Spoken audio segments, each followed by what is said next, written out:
Hey everyone, and welcome back to the channel. Today, we're diving into a story that is as twisty and complicated as life itself. A tale of two people, a city that never sleeps, and the long, winding road to redemption. So grab a comfy seat, maybe a cup of coffee, because this one's a journey. Our story kicks off on a humid Tuesday night in a karaoke bar, you know the kind, smelling of cheap perfume and burned sugar. Picture this. I'm nursing a drink, pretending to care about a soccer game on a tiny TV. And then she slides into the booth. May. Jasmine hairpin, an easy laugh, and eyes that could weigh gold. She was magnetic. She introduced herself with a different name every time, always saying, "It's easier for tourists." And yeah, she hooked her finger through my belt loop like we'd been lovers for years. And I let her. The first time she kissed me, I was so caught up, I didn't even notice the little ledger she tucked away. We were a team, a professional misfit duo. Not the cold, corporate thieves you read about, more like two desperate people who learned to dress loneliness up as attention. This city, it taught us the rules. Perform affection, keep your private pockets closed, and always keep other people's illusions intact. We weren't violent. We weren't cruel in the ways that mattered to us, but we were definitely complicated. May, she could sell an afternoon like it was the finest silk. She knew exactly when to laugh, when to lean in, how to make someone's jaw unclench. My part? I handled the logistics, the unreplied emails, the fake accounts with just enough photos to prove existence. We'd take whole months of rent and fold them into one neat, disposable story. And that was the rub, wasn't it? Everything felt disposable, except the ache it left behind. We were just improvising on loneliness, never using the same script twice because scripts felt like paperwork, and paperwork left fingerprints. We traded in promises people desperately wanted to believe. Marriage, a quick business win, a future filled with sunsets. We spoke the language of those who'd pay anything just to feel understood. There's a particular hunger in that. A hunger that, yes, could be incredibly profitable. In those quiet hours when the city ES neon signs flickered and the only sounds were ice machines and distant tuk-tuk horns, May would open up.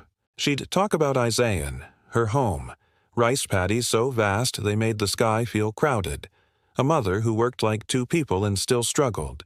She'd recount the first time she left home, how the first man who truly paid her attention called her Tiger, because her laugh was sharp and sudden. I wanted to ask her how she could do what we did, but the question felt too heavy, too permanent. So instead, I'd just simmer in some ad hoc remorse, and then we'd move on to the next mark. We told ourselves stories to stay human. "We're helping them," May would say, whenever another message from a Mark, a man sending more money than he could truly afford, lit up her phone screen. They're lonely too. Maybe they just need a reason to get out of bed. Oh, how I wanted to believe her. I wanted to salvage some shred of dignity from this whole economy of small cons. But then it happened. The first time one of our Marks recognized the contradiction, it hit us like a monsoon. He was a soft-spoken engineer, with a quiet laugh and a bank balance that would have embarrassed the bar owner. He'd flown in for a month, he said, but that month turned into late-night calls and a promise to send money for a startup we were supposedly joining. He arrived in person, suitcase and all, and there we sat, across from him in a cafe, the air thick with the smell of espresso and wet tile. He told us he loved us. Not in the excited football fan way, but the kind of love that slowly wraps around you and magnifies all your mistakes. He said he wanted a future. I watched him trace a map in the condensation on his glass, and for the first time, I saw us through someone else's eyes. To him, perhaps, we were predators, or maybe just performers who'd rehearsed feelings into being. May's hands shook as she reached for the sugar. For the first time, she didn't have an answer that wasn't a lie. We agreed to repay him, or at least we agreed to pretend we would. That night, the plan was simple. Ghost him gently. A tight, clinical break to keep our hands clean.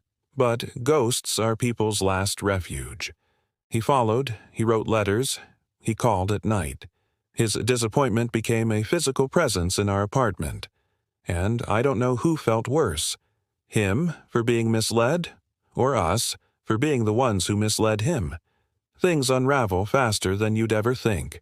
A jealous coworker, an unpaid debt, a rumor on a forum, the small, brittle scaffolding we'd built our lives on started creaking. The bar owner wanted his cut for protecting our business.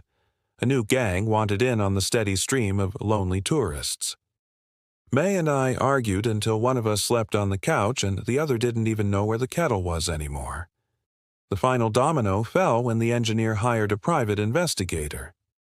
Suddenly, there were questions, and questions lead to records, and records bring authority. The investigators were polite in a way that felt worse than violence. They had forms and soft smiles and that kind of professional detachment that just eats people alive. They wanted names, dates, bank accounts. We said nothing that would help them build a case. Saying anything felt like betrayal, and betrayal meant waking up one morning and not recognizing ourselves at all. In the end, we opted for a small redemption. No dramatic confessions, no public unmasking that would become entertainment.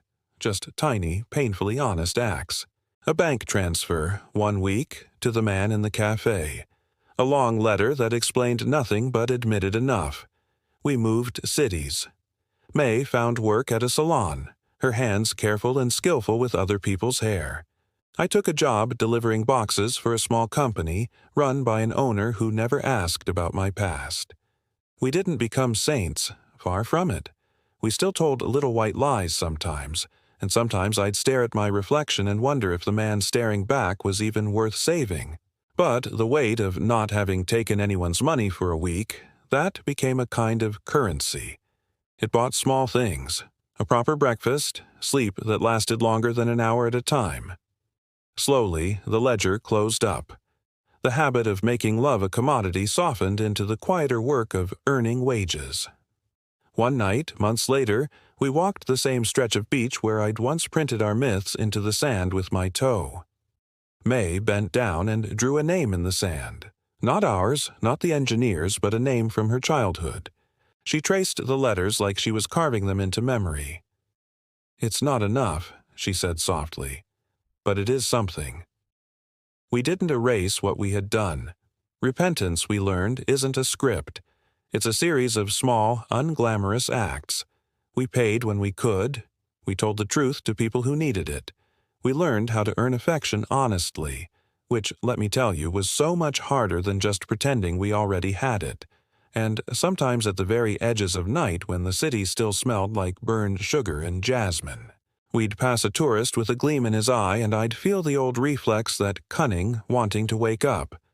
But then May would squeeze my hand and remind me of the long, slow work of being decent. Maybe that's the real point of this story. Not a neat Hollywood redemption, but the daily practice of not becoming what you once were. We were scammed happy for a time, and then we became, if not completely innocent, at least people who owed more than they stole. Thank you so much for joining me on this deep dive into a really human, really complicated story. If you found this captivating, hit that like button, share it with a friend, and don't forget to subscribe for more tales and insights.